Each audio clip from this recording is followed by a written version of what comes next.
Hello les accros de One Piece, c'est Silver et Copper. Bienvenue sur Raftalie, la chaîne dédiée à tout l'univers de One Piece. Le compteur continue de monter et l'objectif des 20K arrive très vite. On dévoile petit à petit de nouvelles choses sur la chaîne. D'ailleurs, la nouvelle charte graphique arrive dans les prochains jours. On sait que certains d'entre vous ne sont pas emballés par le thème du Shiba, mais vous le verrez assez vite. Ça a une grosse signification pour nous et la création graphique est magnifique. Ça a été fait par 2 de nos abonnés. Et forcément, on communiquera les infos sur eux pour que vous puissiez leur dire bravo vous aussi. Mais vous êtes ici pour le top de la semaine. Vous l'aurez compris, on essaie d'en faire un par semaine. Et bientôt on va prendre vos suggestions qui sont pour la très grande majorité très intéressantes. Celui d'aujourd'hui concerne un autre Mugiwara. Après ceux de Zoro, Sanji et Luffy, on a décidé d'en faire un sur la nouvelle puissance de l'équipage, l'ex-Shichibukai Jinbe, le grand paladin des mers. Fort de son énorme expérience de pirate, il a côtoyé les plus grands, du roi Neptune au défunt Barbe Blanche. Alors là, s'il n'y avait pas matière à faire un top de moments badass, on se demande bien qui pourrait en avoir un. Allez, c'est parti! Pour ouvrir ce top, on a choisi un moment assez particulier, mais qu'on trouve super cool. Pourquoi particulier? Eh bien c'est simple, il n'y apparaît pas. Alors là, on entend déjà certains d'entre vous. Ouais mais c'est bizarre, c'est pas lui qui est badass s'il est pas dedans. Eh bien si, regardez ça. On est juste après l'arc de recrutement de Sanji. Nami s'étant enfui avec le Merry, une partie de l'équipage, Usopp et Zoro, le grand blessé, sont déjà sur ses traces. L'autre partie, Luffy et Sanji, essaient de les rejoindre après avoir vaincu Don Krieg. Et à ce coup, le chasseur de pirates les accompagne. Et c'est là que le moment arrive. Il leur raconte l'histoire d'Arlong. En tout cas, ce qu'il en sait. C'est un homme poisson libéré de prison et ayant bénéficié d'un traitement spécial. Pourquoi? Eh bien c'est un Shichibukai qui l'a fait libérer, Jinbe, le chef des pirates hommes poissons. Il faut bien se dire que l'équipage vient de croiser Mihawk, et forcément ils sont impressionnés qu'il existe 7 personnages ayant une puissance similaire à la sienne. Et qui plus est, un homme poisson, quelque chose qu'ils n'ont jamais vu. Il est bien badass sans être là, il impressionne tout le monde.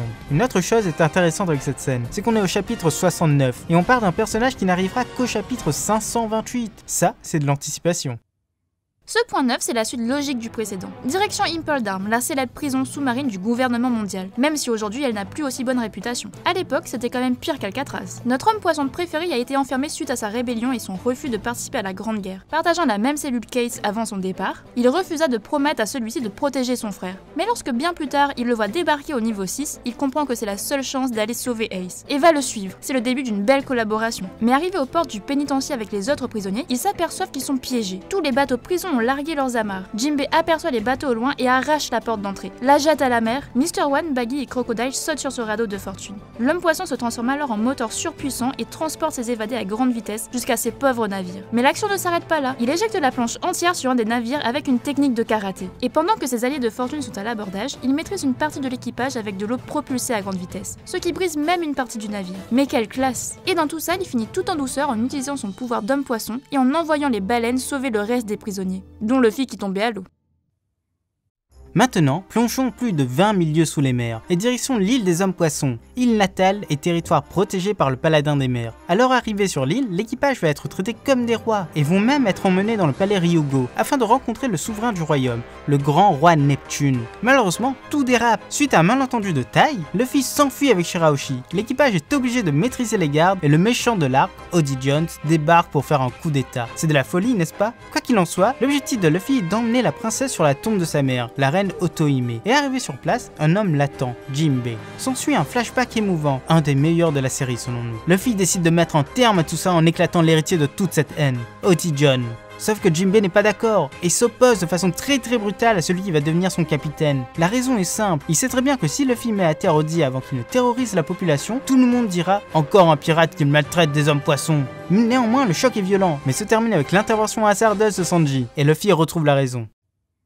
On reste sur l'île des hommes poissons pour ce point. Après l'altercation Luffy, Jinbe, Sanji, ils échafaudent un plan pour forcer la population à se ranger du côté de Luffy. Jinbe ainsi que la princesse sirène feignent de se faire attraper pour endormir l'ennemi et se faire ramener vers Oddie Jones. Arrivé sur place, ce faux furieux va vouloir exécuter la famille royale. Mais juste avant que la tête de Neptune ne tombe, la population va supplier la seule force capable de l'arrêter d'intervenir. Les Mugiwara forcément. Et Luffy apparaît des tréfonds de Mégalo, le requin de compagnie, et frappe directement Oddie Jones.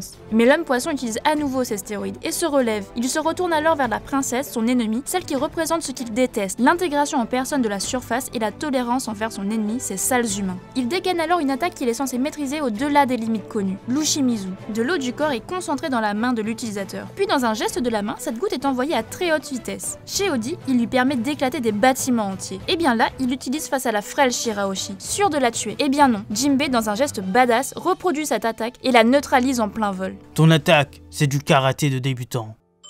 Et tournons-nous vers le passé de Jinbei. Suite à l'attaque de Marijoa par le grand Fisher Tiger, l'aventurier, le monde se retrouve sans dessus-dessous. Personne ne croyait un homme, surtout un homme-poisson, et libérer autant d'esclaves à la fois. En apprenant la nouvelle, l'île des hommes-poissons est partagée, entre ceux qui ont peur des représailles et les autres qui sont heureux d'un acte si libérateur. Jinbei en fait partie, et il quitte son poste de garde pour rejoindre son grand frère. Mais il n'est pas le seul, plusieurs de ses anciens orphelins le suivent, formant ainsi l'équipage des Pirates du Soleil. Malheureusement, après de nombreuses aventures, leur capitaine rend l'âme. Et l'équipage, presque au grand complet, le nommera capitaine. Et juste après cet événement, la marine leur fera parvenir un message. Jinbei sera nommé Shishibukai. L'acte en lui-même n'est pas si badass que ça. Si on réfléchit au fait que c'est à cause de la peur qu'il a inspiré au vice-amiral Strawberry, à toutes ses victoires et à ses grandes compétences de pirate qu'il a obtenu ce titre, ça, c'est bien badass. Seul faux pas avec cette histoire, il fera libérer Arlong.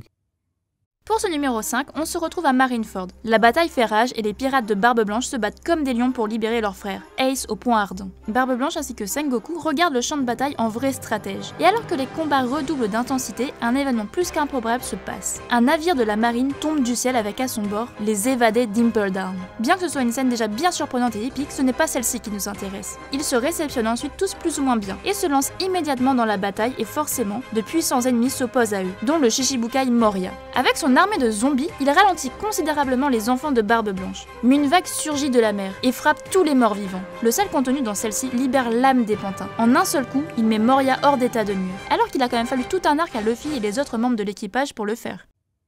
Qui dit Jinbei dit Whole Cake, non? C'est quand même l'un des personnages principaux de cet arc. Rappelons les faits. Suite à la mort de Barbe Blanche, l'île des hommes poissons perd son protecteur et redevient un territoire très convoité. Il ne faudra pas longtemps pour Big Mom pour s'y imposer. 3 choses l'intéressent particulièrement. Petit 1, l'espèce qui y habite viendrait agrandir sa collection. Petit 2, il fabrique des bonbons succulents dont elle raffole. Et surtout, petit 3, l'équipage du soleil rejoindrait ses rangs, ce qui se passe forcément. Et on retrouve donc Jinbei sur cette île. Et dès sa première apparition, il s'impose avec un acte badass. Il arrête Big Mom en pleine crise de gourmandise, en lui fourrant un croque-en-bouche dans le gosier. Mais ce n'est pas ça qui nous intéresse. Luffy, après avoir essayé de ramener Sanji une première fois, va se faire arrêter par l'armée de Big Mom et enfermé dans le livre de Mont Blanc. Nami et lui vont être cloués sur l'une des pages. Et ils sont au bord du désespoir.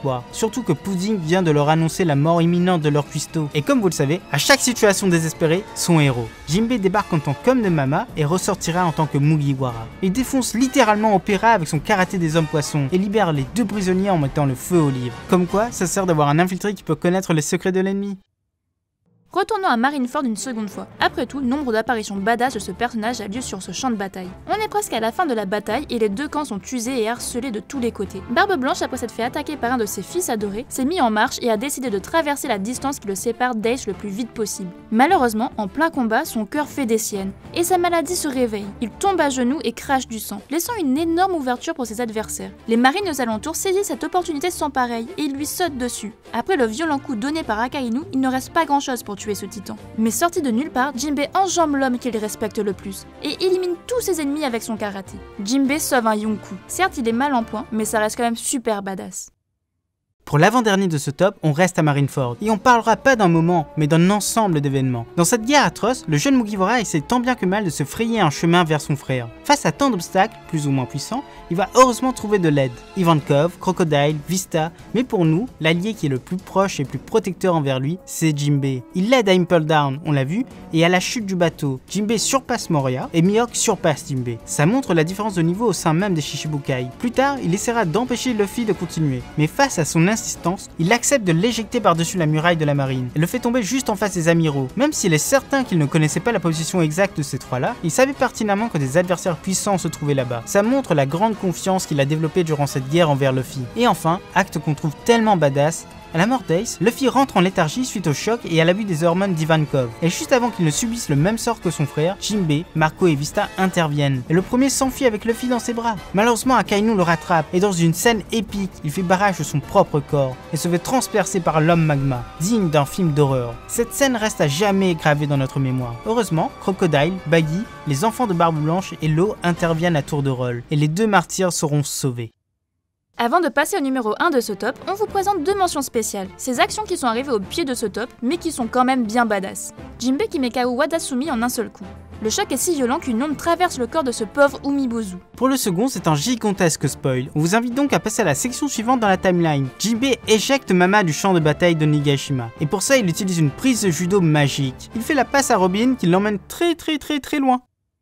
Voilà maintenant le grand numéro 1 de ce top. On retourne à Wolkak Island, archipel de tous les excès. Entre Mama et ses multiples maris et l'équipage du diabète, tout est permis, il faut croire. Eh bien les Mugiwara ont pris tout ça au pied de la lettre. Lors de la célèbre tea party où devait se dérouler le mariage de Sanji et Pudding, et ainsi sceller l'alliance entre ces deux grandes familles, chaque camp a son idée derrière la tête. Mama veut assassiner le Germa et leur piquer leur technologie, Judge veut utiliser Mama pour reprendre son royaume, et Capone veut faire un coup d'état et tuer Mama. Quelle folie! Et c'est là que Luffy rentre en scène. Défonçant le gâteau de mariage, il fait irruption à la tea party et essaye de briser le portrait de Mover Caramel, le seul point faible connu de Big Mom. Mama, en colère, tourne sa rage vers celui-ci. Devant le regard ébahi de tous les invités, il regarde Big Mom droit dans les yeux et déclare qu'il veut quitter son équipage. Les Mugiwara lui tendent les bras et c'est le vent du changement qui arrive avec eux. Mais soucieux de ses engagements, il souhaite y aller sereinement et payer sa dette envers Big Mom, ses années de vie. Et alors qu'elle sourit et active son pouvoir, rien ne se passe. La stupeur se lit sur son visage. Jinbei n'a plus peur d'elle. Comment un membre de l'équipage du futur seigneur des pirates pourrait avoir peur d'une simple Yonkou? Juste après ça, il s'assoit, sort une coupe de saké et annonce: à défaut de te donner ma force vitale, je te rends ma coupe. Et j'annonce officiellement mon départ. Aujourd'hui encore, cette scène nous donne des frissons. Voilà, c'est déjà la fin de ce top. On espère qu'il vous a plu et que les choix que nous avons faits vous ont satisfait. Dans tous les cas, dites-nous votre moment préféré en commentaire. Et n'oubliez pas, pour nous soutenir, abonnez-vous à la chaîne. C'était Silver et Copper pour After Lil. À bientôt les accros de One Piece.